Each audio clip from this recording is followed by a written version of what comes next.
গোটা বিশ্বে সম্প্রতি সামরিক সমাবেশ বাড়ানোর ফলে উচ্চ হারে খরচ হচ্ছে যুক্তরাষ্ট্র সরকারের, এতে কোনো সন্দেহ নেই।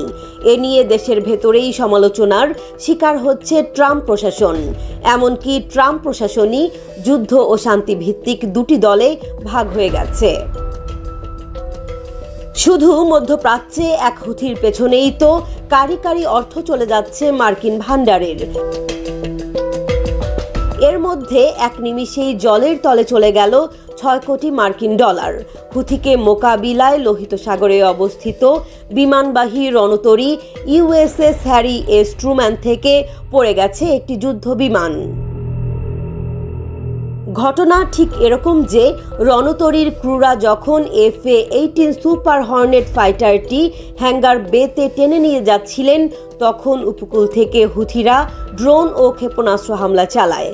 আঘাত এড়াতে জাহাজটি কড়া বাঁক নিলে ক্রুরা ফাইটারটিকে আর হ্যাঙ্গার বেতে নিতে পারেনি।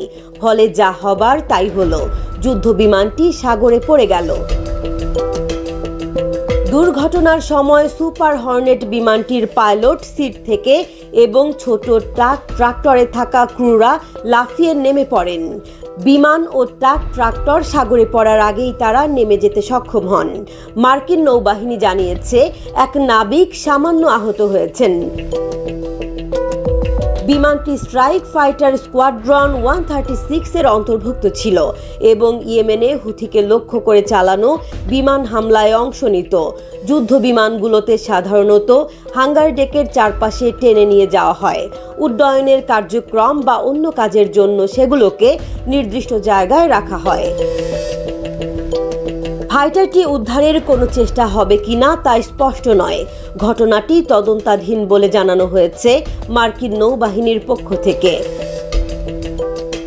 মার্কিন নৌবাহিনী এও জানিয়েছে, দুর্ঘটনা ঘটলেও ইউএসএস হ্যারি এস ট্রুম্যান ও এর যুদ্ধ বিমানগুলো একদমই বিচলিত নয়।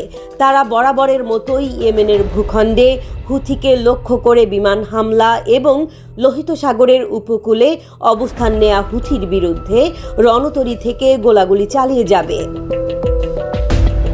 ইউএসএস হ্যারি এস ট্রুম্যান রণতরীটি কয়েক মাস ধরে লোহিত সাগরে অবস্থান করছে এবং হুথির বিরুদ্ধে সামরিক অভিযানে জড়িত। মার্কিন সেন্ট্রাল কমান্ড সেন্টকম জানিয়েছে, সামরিক বাহিনী প্রতিদিন হামলা চালাচ্ছে। এই হামলা যুদ্ধ বিমান, বোমারু বিমান, জাহাজ ও ড্রোন ব্যবহার করে করা হচ্ছে। এরই মধ্যে এই রণতরী মোতায়েনের মেয়াদ আরও 1 মাস বাড়িয়েছেন প্রতিরক্ষা মন্ত্রী পিট হেগসেথ। ইউএসএস হ্যারি এস ট্রুম্যানকে নিয়ে আরও অঘটন রয়েছে। চলতি বছরের ফেব্রুয়ারিতে ট্রুম্যান একটি বাণিজ্যিক জাহাজের সঙ্গে ধাক্কা খায়, তবে তখন কোনো হতাহতের খবর পাওয়া যায়নি। এর আগে গত ডিসেম্বরে ক্রুজার শ্রেণীর যুদ্ধ জাহাজ ইউএসএস গেটিসবার্গ ভুল করে ট্রুম্যানের আরেকটি FA-18 লক্ষ্য করে গুলি চালায়। বিমানটি গুলিবিদ্ধ হয়, তবে ফাইটারটিতে থাকা 2 পাইলট নিরাপদে বেরিয়ে যান।